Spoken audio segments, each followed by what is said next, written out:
Well, our journey across the Marvel Cinematic Universe continues, and we've finally hit a roadblock.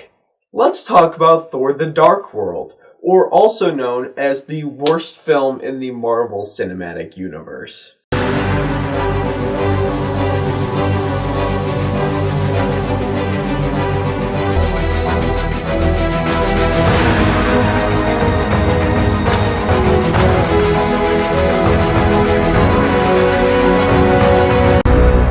Welcome back, everybody. As you probably all know by now, we are on a journey to Marvel's Infinity War. I'm going to be talking about every single film in the Marvel Cinematic Universe leading up to Infinity War, and then on April 27th, I'll be reviewing Infinity War for you. Now we got to talk about Thor the Dark World. And Thor the Dark World is the second Thor film and the film that takes place after the events of the Avengers and is in the second phase of the Marvel Cinematic Universe, like Iron Man 3 is. And in Thor the Dark World, these dark elves are rising up, they're going after this item called the Ether, and they'll do anything they can to make sure they get it, including destroying the Earth and everybody who's in it. But we have Thor, and he's going to make sure that doesn't happen. And what I can say, even though Thor the Dark World is the worst film in the Marvel Cinematic Universe, I can still sit down and watch this from time to time, although I do find it incredibly boring.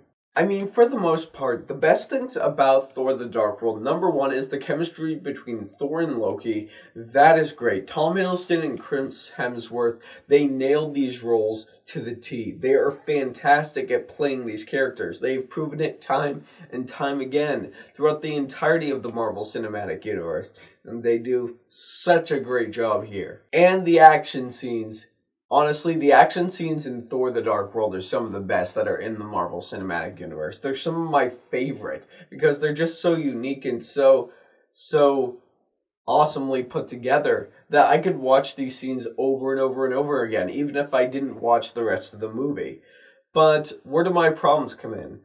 Well, number one, like I said, the pacing. This movie is very dull. The movie is about 2 hours long, if not a little over. And nothing really happens for the most part in this movie. Yeah, we have Thor going up against the Dark Elves in the Ether, but other than that, you have Thor returning to Earth to talk to Jane Foster, to talk to Natalie Portman, and as I've discussed already when it came to the first film, the relationship, I just don't really buy it. And the fact that they're keeping it going in Thor the Dark World, and the fact that Natalie Portman was really starting to get sick of this role at about the time that this movie came out. You could see it. I mean, the relationship just wasn't there. I didn't buy any second of it. And I just thought, once again, if Thor was here but he didn't have a relationship with Jane Foster, the movie would have been no different. In all honesty, this was one of the first films in the Marvel Cinematic Universe where I said, if I'd never watched Thor the Dark World again, I don't think I would be affected. This isn't like Iron Man. This isn't like the Avengers. This isn't... I mean, it's not even like Iron Man 3, where I'd say, you know what, I watched that, it was great. I could easily watch it again and get something out of it. Thor the Dark World, I'm like, I watched it, I enjoyed a good amount of it, but it's just a movie that I don't necessarily know if I can recommend, and I don't necessarily think I could watch again. And with all that in mind, guys, look, I enjoyed the chemistry between Thor and Loki. I thought Chris Hemsworth and Tom Hiddleston gave great performance, as they usually do. And the action scenes were cool. But other than that, the pacing mixed with how unspecial the story is, mixed with the villain, which the villain is just a big dumb elf who's just evil just because he's evil.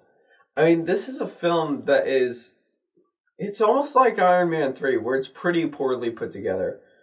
It's not as choppy as Iron Man 3, though. But what I can say is, this is the first film in the Marvel Cinematic Universe where I have to give it this rating. So, Thor the Dark World, stay in your shorts. Alright, everybody, there's my review for Thor the Dark World, and just as you know, we're going through the Marvel Cinematic Universe, so now, tomorrow, I'll be talking about Captain America the Winter Soldier, which is still one of the best MCU films. So, as always, it is what you say that matters. So, have you seen Thor the Dark World, and what did you think of it? More importantly, Do you hate it as much as I do? I really want to get your thoughts on this, but whatever your thoughts may be, leave it down in the comment section below. And if you like what you've seen here and you want to see more, click right there and subscribe and become part of the fray of nerds who love cinema. You all have a fantastic day.